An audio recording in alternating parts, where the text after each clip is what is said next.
Et pour parler davantage de ce sujet, nous avons le plaisir d'avoir avec nous en ligne Dr Ahmed Ellissi Nassef, expert en relations internationales. Bonjour docteur. Bonjour à vous, madame. Alors, docteur Nassef, bien sûr, on parle aujourd'hui de cette conférence Africa Forward. Tout d'abord, comment vous voyez l'importance de ce sommet pour le développement de l'Afrique? Je pense que c'est énormément important étant donné qu'on est en train de passer par des temps très très spéciaux dans le Moyen-Orient et dans la région, notamment que l'Afrique ne passe pas par ses meilleurs jours ces jours-ci, pas mal des problèmes économiques, et si on regarde les chiffres en Afrique, on a un besoin, disons, d'un changement de niveau d'opération parce que les chiffres vis-à-vis les économies ou les chiffres de l'économie annoncés ne sont pas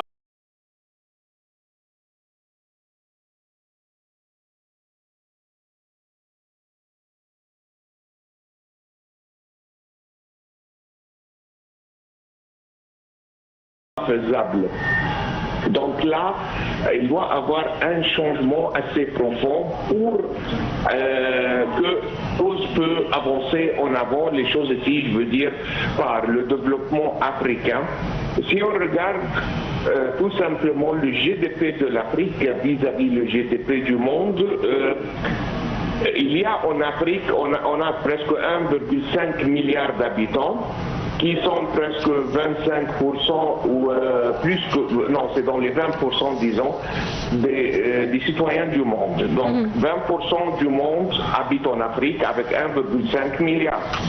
Donc si on regarde aussi leur production, leurs chiffres économiques, le GDP de l'Afrique entière ne dépasse pas le 2,5% du GDP mondial. Donc on a un gap énorme entre les chiffres de la population et les chiffres de GDP, qui veut dire tout simplement le continent est dans un état de sous-développement qui est énormément dangereux.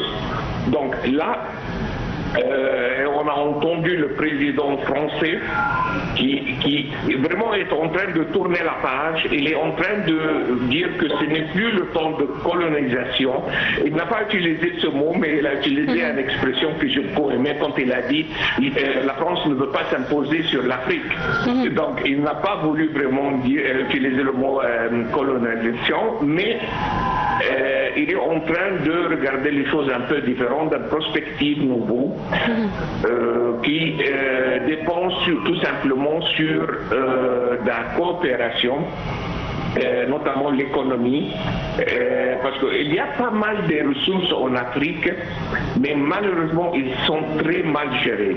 Oui. Donc si on couple le savoir-faire de gestion qui vient de l'Ouest, et surtout la France notamment, avec les ressources qui existent en Afrique aujourd'hui, je pense qu'on peut avoir une bonne équation de réussite entre les deux côtés et pour les deux côtés, qui est très différent dans la période de colonisation. Alors, Monsieur Nassef, en fait, aujourd'hui, dans son discours à la session plénière, le président kenyan William Ruto a parlé de l'importance, en fait, d'amender l'architecture financière mondiale. Comment vous voyez également ce point? Il a tout à fait raison. L'Afrique est en dette, je n'ai pas le chiffre en tête, mais le dette des Afriques, c'est quelque chose comme la GDP des pays africains pour, je pense, une vingtaine d'années. C'est presque 20 fois ce que tous les pays de l'Afrique gagnent dans une seule année. Qui est impossible d'avoir un surplus pour réinvestir dans le développement.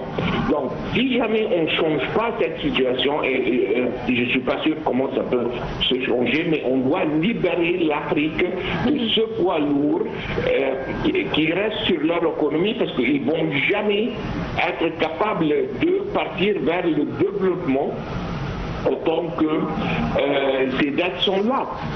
Donc il doit avoir une sorte de solution pour que ces dates soient révisées, soit d'une façon ou l'autre, une partie soit éliminée. Et je crains que la plupart de ces dettes sont des dettes appliquées sur les dettes qui n'ont pas été payées.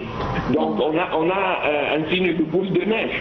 Donc on doit quelquefois pour que tout le monde gagne, qu'on recule un pas en arrière, surtout avec les organisations financières qui ont donné ces dettes en Afrique. On doit réviser les choses pour que libérer les économies qui ont enchaîné aujourd'hui et n'a pas la possibilité d'avancer et créer un développement. Parce que fin de compte, qu'est-ce qui va se passer? On risque que pour l'Europe, que les pays énormément sous-développés, le niveau de vie va être très bas, les gens vont vouloir fuir et la direction, la destination va être l'Europe. Donc d'une façon ou l'autre, c'est mieux de résoudre le racine du problème, c'est mieux de résoudre le problème aux sources, au lieu d'attendre des milliers, si pas des millions, de réfugiés qui vont arriver en Europe. Donc les Européens doivent être un peu plus mobiles, doivent être un peu plus flexibles pour démontrer un changement comme le président Macron a fait. C'est la page du temps de colonisation jusqu'à un temps de coopération. Alors, donc, je pense que c'est ça qu'on doit faire. Alors justement, le président français Emmanuel Macron a aussi parlé il a demandé en fait que l'Afrique occupe un siège permanent au sein du G20. Il a également parlé également de consolider davantage le rôle joué par l'Afrique dans les différentes instances internationales, bien sûr, et c'est un point très important vu l'importance et le poids du continent africain. Tout à fait. Comme on vient de dire, le continent africain peut devenir un pouvoir économique énorme.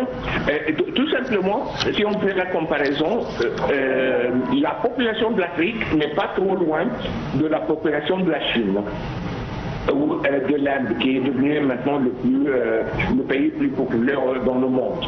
Donc, si les ressources humaines en Afrique sont utilisées dans la bonne façon, sont bien gérées, sont éduquées surtout, et ils quittent un peu la direction où on arrête le terrorisme par les actions militaires dans le continent, qu'il y a déjà pas mal de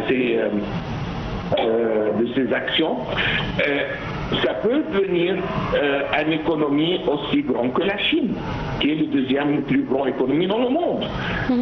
Aujourd'hui, on n'est nulle part économiquement parlé, donc on est très loin. Donc c'est ça vraiment la direction où tout le monde doit y partir. Je vous remercie infiniment, Dr Ahmed El Lissi Nassef. Je rappelle, vous êtes expert en relations internationales. Merci beaucoup.